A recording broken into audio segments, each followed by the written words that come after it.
दूध भेसळीच्या मुद्द्यावरून पडळकर आणि खोत आज आक्रमक झाल्याचं पाहायला मिळालं। दुधातील भेसळीची सदाभाऊ खोत आणि पडळकरांकडून पोलखोल करण्यात आली आहे। विधान भवनात भेसळीचा डेमो दाखवत त्यांनी पंचनामा केलाय। दूध भेसळी विरोधात कडक कायदा करण्याची त्यांच्याकडून मागणी करण्यात आली आहे। भेसळ थांबवून शेतकऱ्यांना चांगला दर मिळावा अशी मागणी सदाभाऊ खोत यांनी व्यक्त केली आहे। कायदा कडक केला पाहिजे, भेसळ होता कामा नये।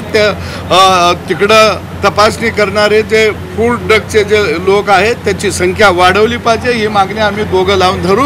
कारण आम्ही गावगाड्यातली शेतकऱ्याची पोरं आहोत। कारण गावगाडा टिकला तरच देश टिकणार आहे आणि देशातले लेकरं बाळं यांना जर पोषक दूध मिळालं तरच ते त्यांचं भवितव्य पुढे घडणार आहे। या भावनेतून आम्ही या ठिकाणी हा प्रयोग दाखवला महाराष्ट्राला की कशा पद्धतीनं भेसळ माफिया राज्यामध्ये कार्यरत आहे।